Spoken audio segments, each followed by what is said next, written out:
एक साधा 12-13 लाखाच्या वळण योजनेमध्ये कमीत कमी 3 गावांचा 700-800 हेक्टर पाण्याचा म्हणजे शेतीचा पाण्याचा प्रश्न सुटला आणि पिण्याच्या पाण्याचा प्रश्न सुटला. सरकार झोपलं होतं, निधी नव्हता, हे करण्यापेक्षा माझं म्हणणं असं राहील की लोकप्रतिनिधींनी त्या प्रश्नाकडे कधी गांभीर्याने बघितलं नाही. न बघण्याचं कारण असं कधी ते तळागाळापर्यंत पोहोचलं नाही.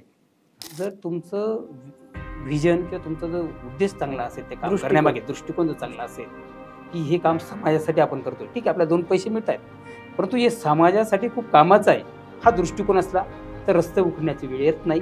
27 वर्षापूर्वीचं जे काम केलं तसं काम आत्ताही होऊ शकतं. 20-25 वर्ष कधी निवडणूक लागली नाही. म्हणजे माझं असं म्हणणं राहील की तुमच्या कामावर तुम्ही फोकस केला तर तुम्हाला पक्षांतर करण्याची गरज येणार नाही. सत्तेत असताना फाईल लगेच हलते आणि सत्तेत नसताना फाईल हलत नाही, तर हे कितपत तुम्हाला वाटतं खरं आहे?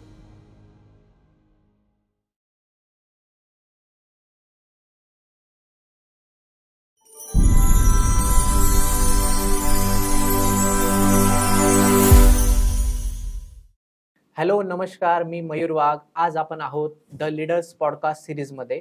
आज आपल्याबरोबर आहेत देवळा तालुक्यातील सुपुत्र आबा, ज्यांना गोटू आबा म्हणून सर्व देवळा तालुका ओळखतो. आज आपण आबांबरोबर राजकीय आणि त्यांच्या पर्सनल जीवनावर बरेचसे प्रश्न किंवा संवाद त्यांच्याबरोबर साधणार आहोत. तर आबा, नमस्ते. नमस्कार. नमस्कार. ओके आबा, तुमच्या बाबतीत भरपूर लोकांना प्रश्न आहेत, भरपूर काही गोष्टी आहेत की तुमच्या लोकांसमोर गेल्या पाहिजेत असं आम्हाला वाटलं. आपला हा जो संवाद होतोय तो तुमच्या राजकीय जीवनावर आणि तुमच्या पर्सनल लाईफवर आम्हाला तुमच्याशी काही गोष्टी बोलायच्या. तर आबा, याची सुरुवात तुम्ही राजकारणात कधीपासून आला? राजकारणात मी तसं कॉलेजच्या वयापासून राजकारणामध्ये आहे. मी आधी भारतीय जनता पार्टीचं काम करायचो. साधारण 1995-96 पासून मी भारतीय जनता पार्टीचं काम केलं. त्यावेळेस देवळा तालुका नव्हता, कळवण तालुका होता, आणि त्यावेळेस मला कळवण तालुक्याचं अध्यक्षपद मिळालं होतं. त्यावेळेस मी ते काम भारतीय जनता पार्टीचं काम सुरू केलं. त्याचं एक 5-7 वर्ष काम केल्यानंतर जसं अनेकांच्या जीवनात राजकीय काही घडामोडी घडतात, तसं एक राजकीय बळी माझा त्या काळात दिला गेला, साधारण 2001-2 मध्ये. तो राजकीय बळीच म्हणता येईल. आणि त्याच्यामुळे मी थोडासा खचलो होतो. आणि मध्यंतर त्याच्यानंतर 1-2-3 वर्षाच्या काळात मी थोडंसं विचार केला, वय लहान, राजकीय पार्श्वभूमी नाही, राजकीय अनुभव नाही, त्याच्यामुळे मी त्यावेळेस थांबून घेतलं होतं आणि कोणत्याही पक्षाचं काम केलं, थोडंसं व्यवसायाकडे लक्ष दिलं. आणि त्यानंतर राष्ट्रवादी काँग्रेस पक्षाचे पवारसाहेबांचे विचार पटले, पुरोगामी विचारसरणी त्यांची आणि त्यांची काम करण्याची पद्धत. आणि शेवटी कसं असतं, एक कुठेतरी वाटतं आपण काहीतरी करावं, कुठल्या तरी गोष्टीत समाजकारणात म्हणा, राजकारणात कुठेतरी यावं, लोकांसाठी काहीतरी करावं, ह्या विचाराने प्रेरित होऊन मी राष्ट्रवादी काँग्रेस पक्षाचं काम सुरू केलं. ओके आबा, मागच्या काही दिवसात जर बघायला गेलं तर खूप साऱ्या लोकांनी पक्ष बदलले, लोकांचे विचार सरणी बदलल्या. तर देवळा तालुक्यात जर बघायला गेलं तर भारतीय जनता पक्षाचा बालेकिल्ला. मग प्रगती पाहता तर देवळा तालुक्याची खरंच प्रगती झाली आहे? नाही, हा प्रश्न राजकीय आहे का तुमचा सामाजिक आहे, याच्यातून सुरुवात करावी लागेल. खरं तर तसं बघितलं, गेल्या एक 25-30 वर्षापासून जर बघितलं, जे काही प्रश्न आहेत ते अजूनही ते प्रश्नच आहेत, प्रलंबित प्रश्न. त्यांना उत्तर हे कोणी दिलेच नाही. देवळा तालुका तसा दुष्काळग्रस्त भाग, बरं, डोंगराळ भाग, दुष्काळग्रस्त भाग. एका बाजूला एक 5-7 किलोमीटरवरती एक गिरणा नदी आहे, तो अतिशय सुपीक आहे. आणि एक जरा पलीकडचा भाग म्हणजे डोंगराकडचा भाग, त्या भागामध्ये पाण्याचं दुर्भिक्ष्य असतं. खरं तर गेल्या 40-50 वर्षापूर्वी एक संकल्पना होती, चनकापूर उजवा कालवा, हा जो प्रश्न होता, हा जर तो त्याच वेळेस सोडवला गेला असता, की थोडंसं अगोदर सोडवला गेला असता, तर तालुक्याची परिस्थिती वेगळी राहिली असती. म्हणजे माझं म्हणणं असं आहे की त्या उजवा कॅनॉल, चनकापूर उजवा कॅनॉल जो रामेश्वर धरणापर्यंत तिथून पुढे उमराणा वगैरे त्या परिसरामध्ये जातो, तो प्रश्नच कधी सुटला नाही, अजूनही सुटला नाही. म्हणून राजकीय लोकांनी कशा पद्धतीने आतापर्यंत राजकारण केलं किंवा त्या राजकारणाकडे सामाजिक दृष्टिकोन का ठेवला नसेल, काय अडचणी त्यांना माहिती.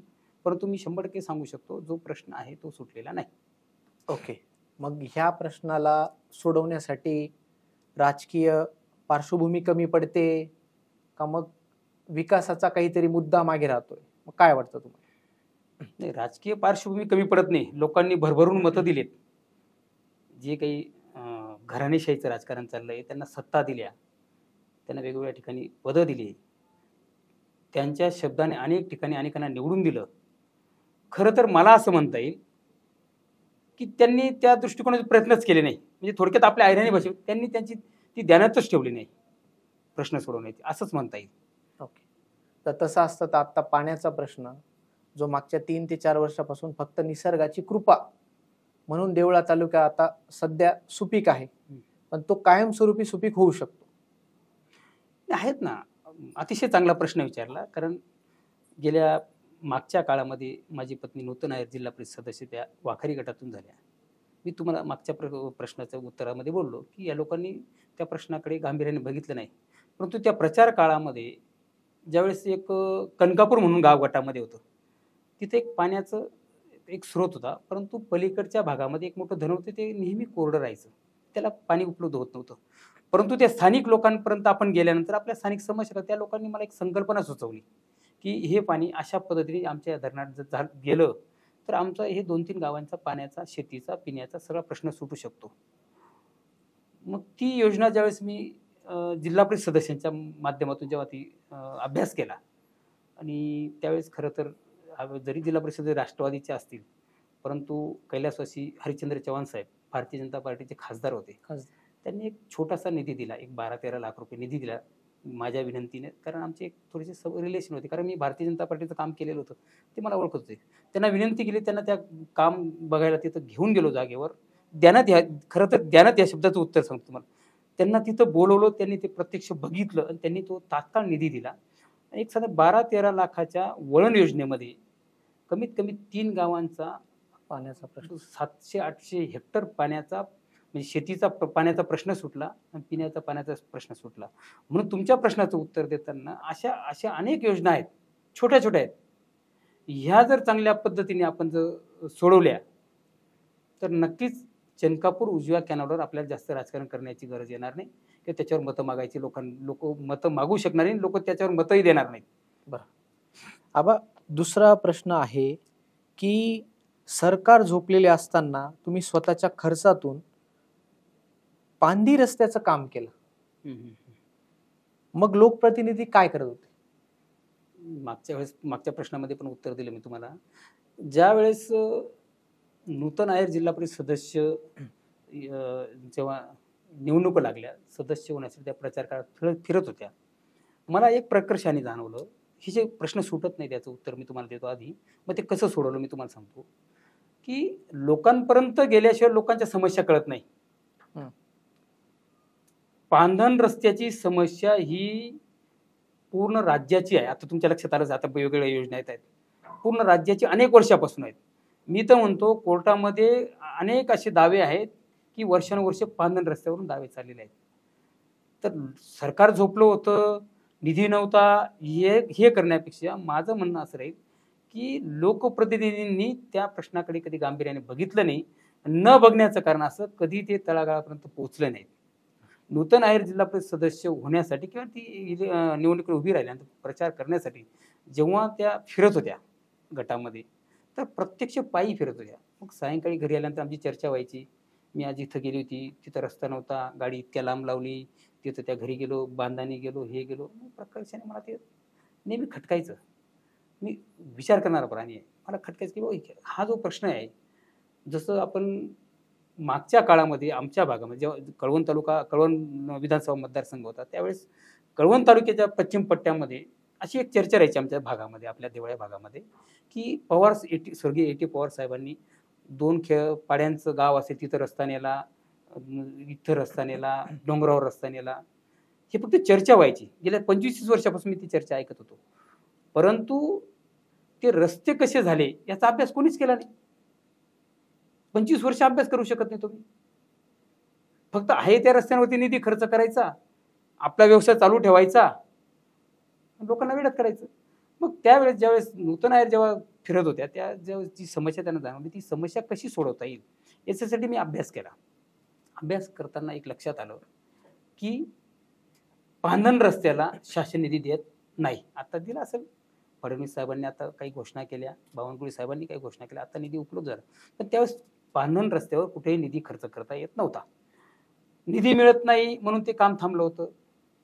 मला काय करता येईल? निधी मिळत नाही, लोक काम करू देत नाही किंवा लोकांपर्यंत कोणी पोहोचत नाही. याच्यावर मी मधला मार्ग असा काढला की ही जनजागृती झाल्याशिवाय हा पांधन रस्त्यांचा प्रश्न सुटणार नाही. आणि जनजागृती करण्यासाठी आपल्याला त्या पांधनवरती काम करून दाखवावं लागेल कोणत्या तरी माध्यमातून. म्हणून निदान स्वखर्चाने का होईना, प्रायोगिक तत्वावर मी अशा 20-22 गावांमध्ये 15-16 पांधन रस्त्या स्वखर्चाने केल्या. तेव्हा लोकांना पांधन रस्त्याचं महत्त्व कळालं.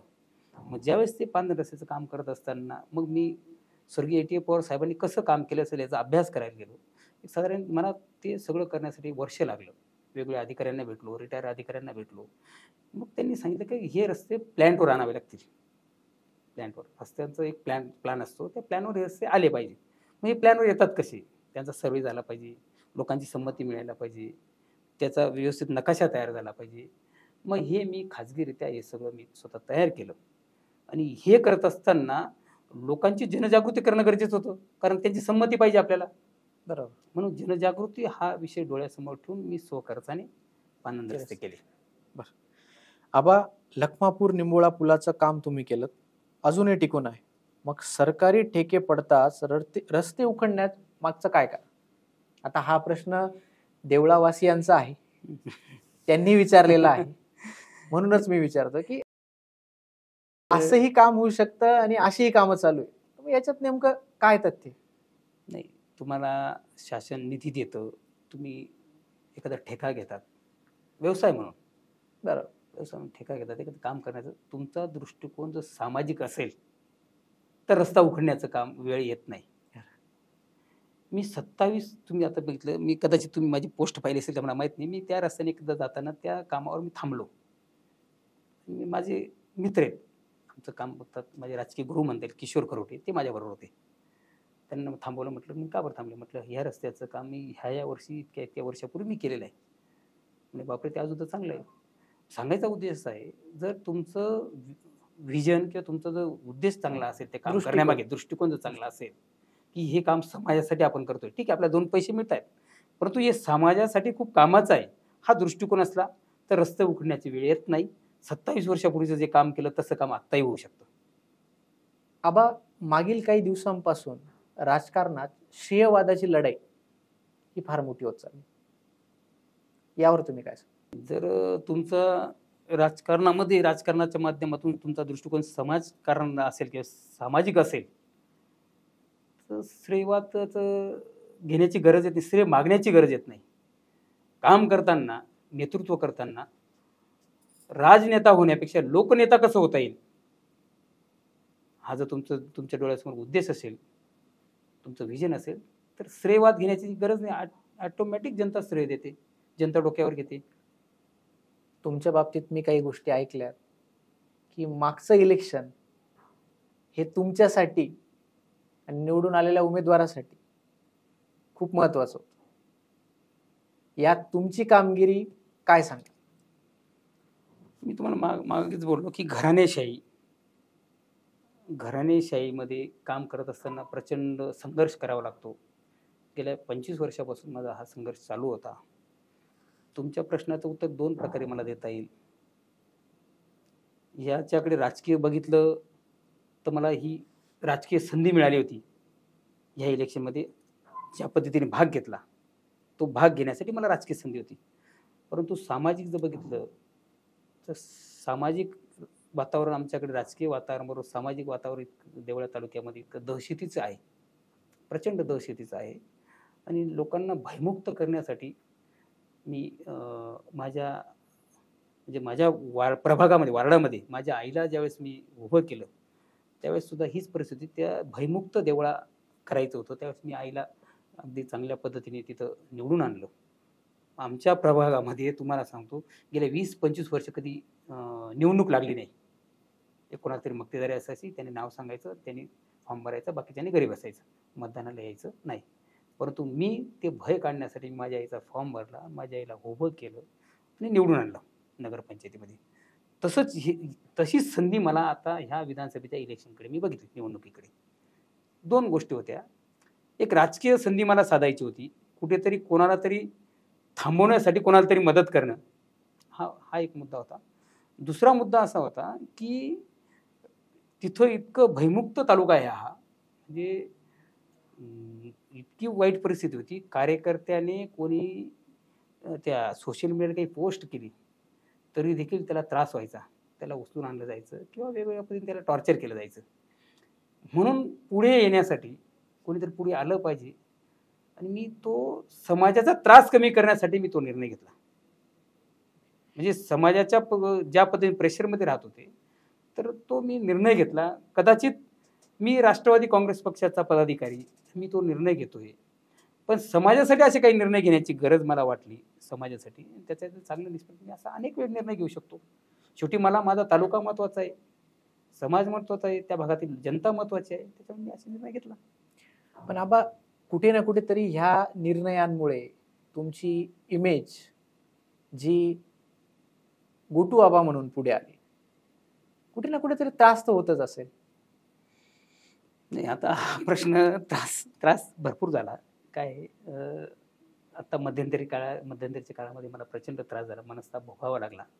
कुठलंही काही कारण नसताना मला काही गोष्टींना फेस व्हावं लागलं.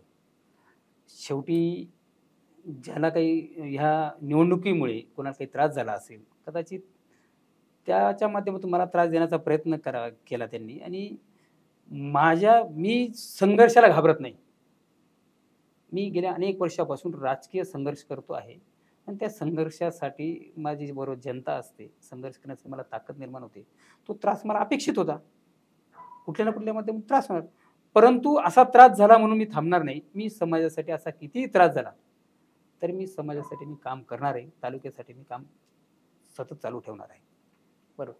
आबा आपण खाजगी कृषी मार्केट चालू केलं, APMCची जी मक्तेदारी होती ती जी मोडून काढली, याच्या मागे काही राजकीय धोरण होतं का? नाही, राजकीय धोरण तसं काही नव्हतं. मी कुठलंही काम करत असताना मी पहिल्यांदा त्या सामाजिक दृष्टिकोन माझ्या डोळ्यासमोर असतो. राजकीय धोरण राहायचं तर मी कृषी उत्पन्न बाजार समितीला फॉर्म भरायचा, तिथं कुठेतरी निवडून जायचं, 5 वर्ष सत्ता भोगायची, तेच राजकीय धोरण नव्हतं. इथं खरं तर शेतकऱ्यांची नाळ माझी जुळलेली होती, शेतकऱ्यांचे प्रश्न मला माहिती होते. 5 वर्ष नूतन आयोगाच्या माध्यमातून ज्यावेळेस प्रत्यक्ष मला प्रशासनामध्ये अप्रत्यक्ष सहभाग घ्यावा लागला, की घेता आला, तेव्हा ज्यावेळेस मी बघितलं की शेतकऱ्यांचे प्रचंड प्रश्न आहेत.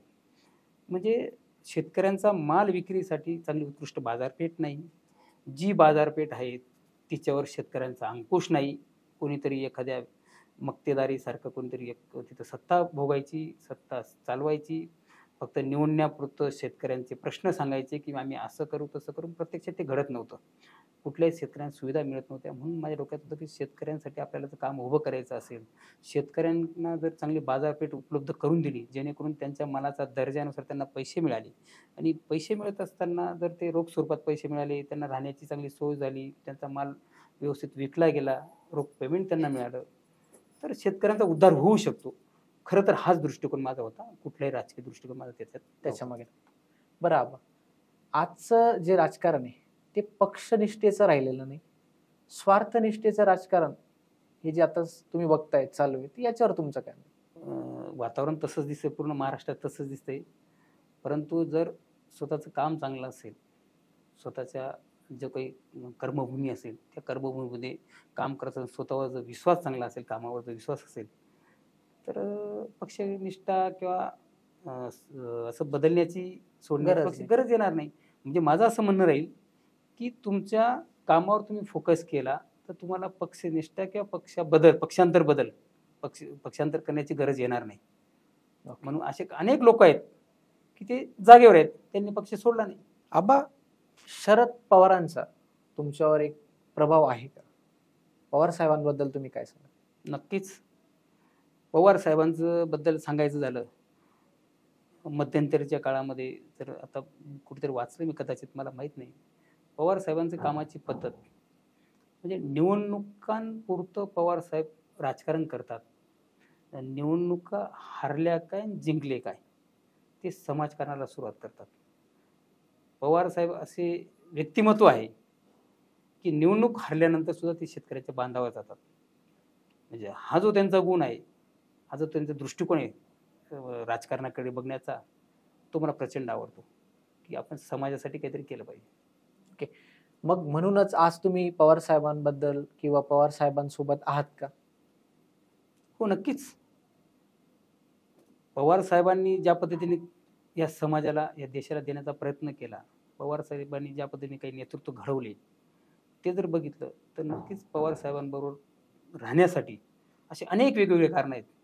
पवार साहेबांची कामाची पद्धत असेल, पवार साहेबांनी ह्या राज्याला, ह्या देशाला दिलेलं योगदान असेल, किंवा संघटनेमध्ये काम करत असताना ती तळागाळातील कार्यकर्त्याची ती कशी दखल घेतात, म्हणजे हे सुद्धा मी स्वतः अनुभव घेतला आहे. मागच्या जिल्हा परिषदेच्या निवडणुकीच्या ज्यावेळेस तिकीट मागायची वेळ आली, आम्हाला कुठलेही राजकीय पाठबळ नसताना, तिथं स्थानिक पक्षांतर्गत पण थोडंसं कॉम्पिटिशन असते, ती असावी, त्याबद्दल दुमत नाही, परंतु कोणतंही राजकीय पाठबळ नसताना, कोणतेही शिफारस नसताना पवार साहेबांनी माझी पत्नी नूतन आयरांना तिकीट दिलं. म्हणून पवार साहेब कार्यकर्त्यांची जाण ठेवतात किंवा ओळखतात, म्हणून मी पवार साहेबांबरोबर आहे. बरोबर. आबा, देवळात म्हटलं जातं की राजकारण असावं तर आहेर दाम्पत्यांसारखं. मग ही स्तुती आहे की मग टोमणं आपण ज्याला म्हणता येईल, किंवा मग आपण म्हणतो का डोक्यावर कुरड ओढण्यासारखा पार्ट आहे? नाही, स्तुती नाही म्हणता येणार. खरं तर हे वाक्य आमचे त्यावेळचे जिल्हाध्यक्ष रवी नानांचं आहे. कदाचित हे आमच्या वेगवेगळ्या कार्यक्रमांना नानांना आम्ही बोलवायचो. विकास कामांचं उद्घाटन असेल, लोकार्पण असेल, तेच नानांनी ते वाक्य वापरलं होतं. ते जर आमच्या दृष्टिकोनातून घेतलं तर त्यांनी ते आमच्या नवरा-बायकोंचं काम बघून, पती-पत्नीचं काम बघून त्यांनी ती स्तुती केली. आणि त्याच्याकडे टीकात्मक जर बघितलं तर गेल्या अनेक वर्षापासून हे आहेर दाम्पत्य काम करतंय, तर त्यांच्यावर ते होईल.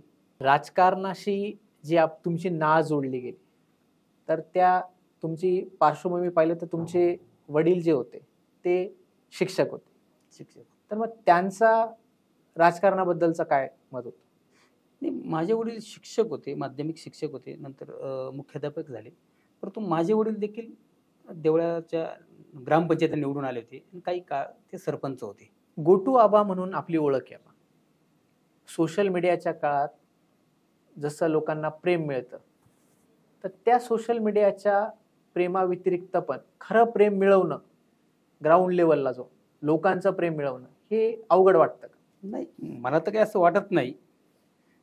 सोशल मीडिया तर सध्या आता गरजेचंच आहे. सोशल मीडियाच्या माध्यमातून प्रेमही मिळतं आणि बदनामीही होते. ते मी आत्ताच 2-3 महिन्यापूर्वी ते माझा अनुभव आलेला आहे. परंतु सोशल मीडिया जरी असेल, परंतु शेवटी तुम्हाला जनतेचं प्रेम मिळवण्यासाठी तुम्हाला ग्राउंडला जाणं गरजेचं आहे, की लोकांमध्ये गेल्यानंतर ते प्रेम आपल्याला टिकवता येतं. सोशल मीडियाच्या माध्यमातून एक ठराविक काळापर्यंत आपण लोकांच्या समोर जाऊ शकतो, परंतु जर तुम्ही एखादं जनतेसाठी काही काम केलं, की जनतेमध्ये राहिलेत, तर हे दीर्घकाळ टिकतं. म्हणून जनतेचं प्रेम मिळवणं याच्यासाठी सोशल मीडिया पाहिजेच असं काही नाही. ती गरजेची पण पाहिजेच असं काही नाही, परंतु त्या सोशल मीडियाला तुमच्याकडे काही पोटेन्शियल पाहिजे असेल, तुम्हाला काही दाखवायचं असेल, तर तुम्हाला जनतेकडे जाणं गरजेचं आहे. जनतेचं प्रेम मिळवणं गरजेचं आहे. ग्राउंड लेवलला जावं लागेल. ग्राउंड लेवलला गेलं तर जनता प्रेम देतेच. हा माझा स्वतःचा अनुभव आहे. आत्ता मध्यंतरीच्या काळामध्ये माझ्यावर एवढा मोठा घाला झाला, मला एवढा त्रास झाला, परंतु साहेब मी तुम्हाला सांगतो, लोक मला, जसं आपल्या गावाकडे लोक दारावर येतात, काही घटना घडली, माहितीची घटना घडली, दारावर येतात, तशा पद्धतीने लोक मला भेटायला यायचे. हे जनतेचं प्रेम. ते सांगायचे, आबा आम्हाला माहिती आहे हे का घडलं, कशामुळे घडलं, इलेक्शनमध्ये, मागच्या विधानसभेच्या इलेक्शनमध्ये काय झालं. जर जनतेसाठी जर मला हे भोगावं लागलं तर हे मी भोगायला तयार आहे, मी जनतेला सांगितलं. आणि तेच प्रेम मला जनतेने ह्या मध्यंतरीच्या काळामध्ये मला दाखवलं, की आबा आम्ही तुमच्यासोबत आहोत. बरोबर. सत्तेत असताना फाईल लगेच हलते आणि सत्तेत नसताना फाईल हलत नाही. तर हे कितपत तुम्हाला वाटतं खरं आहे? नाही, सत्तेत असताना फाईल आलते, ठीक आहे. कोणीतरी त्याला राजकीय पार्श्वभूमी लागतेच, पदाधिकारी लागतोच. परंतु सत्तेत नसताना देखील जर तुमचा कामाचा हेतू जर स्वच्छ असेल, तुमचा हेतूकडे बघून ती फाईल आपोआप पुढे पळते. हा पण मी अनुभव घेतला आहे. सत्तेत नसताना आम्ही जिल्हा परिषदचं नूतन आयोगाच्या माध्यमातून काम केलेले, सत्तेत असतानाही केलेले. पण मला काही फारसा तो फरक जाणवला नाही. फक्त तुमचा हेतू स्वच्छ असेल, तर काही कामं होण्यासाठी, विकास कामं होण्यासाठी फाईल हलवायची गरज नाही, ती हलते. बरोबर. आता गाव पातळीवर आबा पक्षफुटीचे परिणाम होत आहेत किंवा पक्षफुटी होते. मग याचा कुठे ना कुठे जे मतदान करतात तर त्यांचं भविष्य कुठे ना कुठेतरी धोक्यात येत आहे. नाही, हे बरोबर आहे. परंतु पक्षफुटीमध्ये अशी अनेक कारणं असतील. परंतु वेगवेगळ्या प्रकारची कारणं असतील. आता पण बऱ्यापैकी प्रकार चालू आहेत. परंतु पक्ष फुटतो किंवा लोक पक्ष सोडून जातात. कदाचित माझं वैयक्तिक मत आहे. माझा कदाचित अनुभव कमी असेल. परंतु जर तुमचा जर स्वतःवर विश्वास असेल, तुम्ही जनतेमध्ये जात असाल, कोणता तरी एका पक्षाचा अजेंडा घेऊन, तर तुम्हाला पक्ष सोडण्याची गरज येत नाही. माणूस म्हणून तुम्ही ठाम असाल. माणूस म्हणून ठाम असा तुमची भूमिका लोकांना पटली, की आपली भूमिका मांडता आली पाहिजे. भूमिका मांडता आली तुम्हाला आणि जनतेने ती जनते स्वीकारायला तयार आहे. ती विरोधातली असो, सत्तेतली असो. तुमची भूमिका कशी आहे त्याच्यावर पक्ष सोडण्याची वेळ येते. त्याच्यामुळे पक्ष सोडणं किंवा न सोडणं याच्यासाठी जनता दोषी नाही. ओके. जसं आबा इतकं बोललो, तुम्ही म्हणता की तुमच्या गावाचा विकास तुम्ही करणार. मग तो ग्राउंड लेवलला आपण विकास कसा करू शकतो? काय काय प्रश्न आहे? देवळा तालुक्याचे काय प्रश्न आहेत? विकास करण्यासारखं तालुक्यासाठी खूप काही आहे. इतका काही बॅकलॉग आहे. ओके. तो कदाचित प्रचंड बॅकलॉग भरून काढणं एवढं सोपं नाही आहे. परंतु जर तुमचं व्हिजन असेल, तर तो बॅकलॉग भरून निघू शकतो. देवळा तालुक्याचे जर तसं बघितलं अनेक प्रश्न आहेत, परंतु प्रामुख्याने 2 प्रश्न महत्त्वाचे जाणवले मला 15-20 वर्षापासून. एक पांदन रस्ता, दुसरी पाण्याची समस्या. म्हणजे गेल्या अनेक वर्षापासून लोकं एक भोळी आशेने लोकप्रतिनिधींना मतदान करतात फक्त पाण्यासाठी. पांधनचा तर लोकांनाही अनुभव नव्हता आणि लोकप्रतिनिधींना त्याची काही जाण पण नव्हती. पांधन होऊ शकतात. पांधन रस्ते पक्के रस्ते होऊ शकतात. याचा अभ्यासही नव्हता आणि यांचं लक्षही नव्हतं. परंतु मागच्या काळामध्ये वाखारी गटामध्ये नूतन जिल्हा परिषद सदस्य असताना त्यावेळेस पांधन संदर्भात अभ्यास केला. तर आपण एका गटामध्ये म्हणजे देवळा तालुक्याचे 3 गट आहेत. तिन्ही गटांमध्ये 125 रस्ते होते. ग्रामीण मार्ग, जिल्हा मार्ग, आंतरराज्य मार्ग आणि म्हणजे अशा पद्धतीचे काही रस्त्याचे प्रकार असतात. हे सगळे एकत्र करून 125 रस्ते होते फक्त. गेल्या 30-40 वर्षापासून. दर्जोन्नती झाली नव्हती.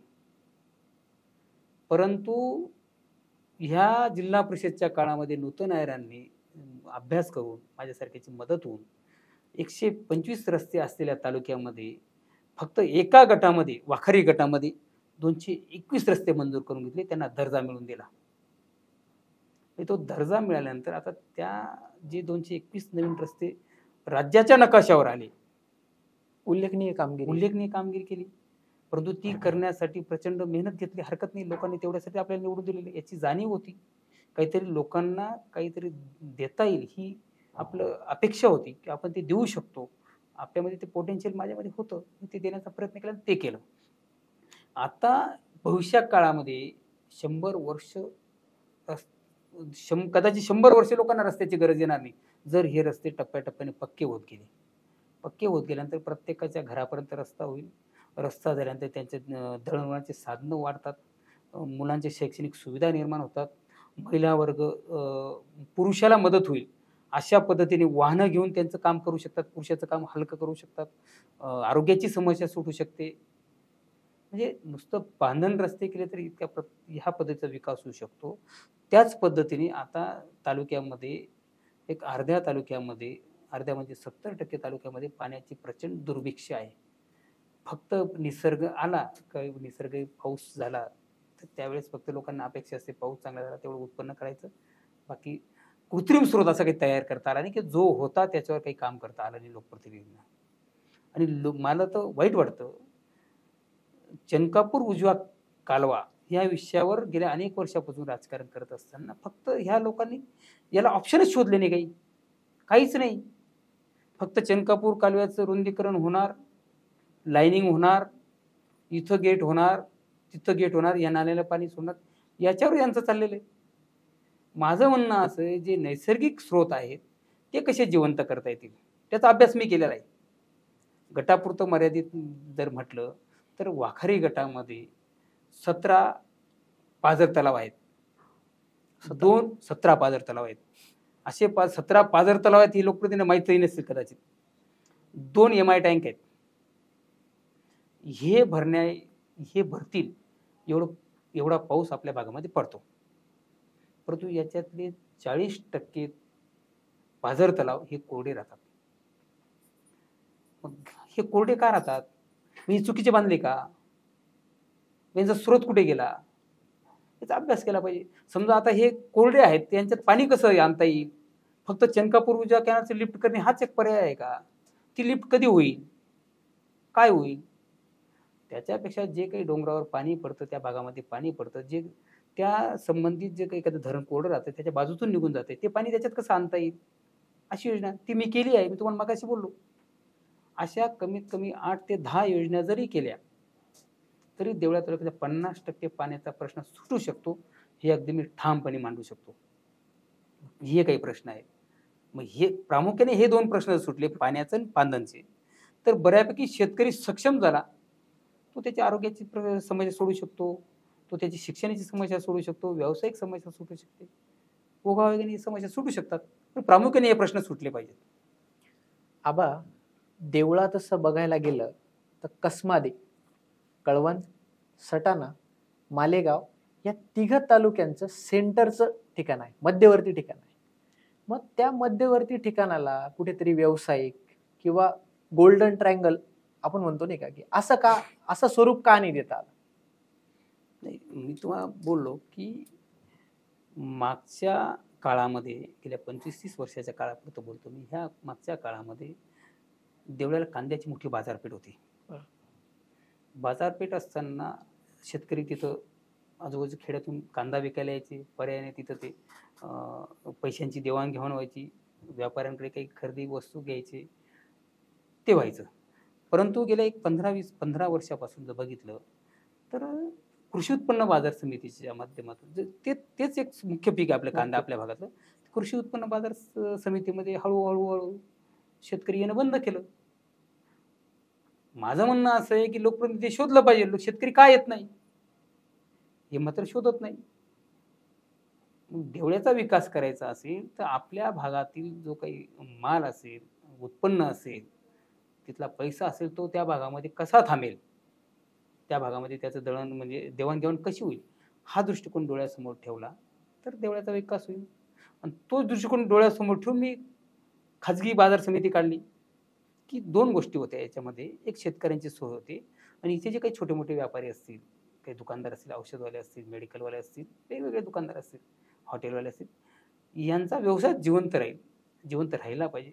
याच्यामुळे आपण ती खाजगी बाजार समिती चालू केली आणि त्याचा चांगल्या पद्धतीने प्रतिसाद मिळाला. म्हणजे देवळ्याचा विकास करायचा असेल तर नुसतं निसर्गाचे स्कोप आहे असं काही नाही. राजकीय माणसांचा तो अभाव आहे, राजकीय व्ह्यू पण चुकीचे आहेत, सामाजिक दृष्टिकोनच यांचा नाहीये. कुठेतरी यायचं, निवडणूक लढायची, बाजार समितीवर जायचं, संघावर जायचं, विधानसभेवर जायचं, जिल्हा परिषदेवर जायचं आणि आपले व्यवसाय सुरू ठेवायचे, विकासाकडे पाठ. माझं म्हणणं असं आहे की ज्या लोकांना निवडून दिले, त्या स्थानिक स्वराज्य संस्थेवर, त्या संस्थेचा त्यांनी अभ्यास केला पाहिजे. आता मी तुम्हाला बोललो थोडा वेळ, कृषी उत्पन्न बाजार समितीमध्ये आवक कमी येते, तर तिथल्या लोकप्रतिनिधींनी विचार केला पाहिजे, आवक का कमी झाली, हा शेतकरी का येत नाही. तुम्हाला तेवढ्यासाठी निवडून दिले ना, बरं, शेतकऱ्यांसाठी निवडून दिलेलं आहे, शेतकऱ्यांच्या सुविधा मिळतात काय, कोणी अभ्यास करत नाही. फक्त निवडायचं, हा त्या गटाचा, याला मॅनेज करायचं, त्याला मॅनेज करायचं, सत्तेवर यायचं, विसरून जायचं. पण सत्तेवर काय यायचं हेच यांना माहित नाही, म्हणून विकास थांबला.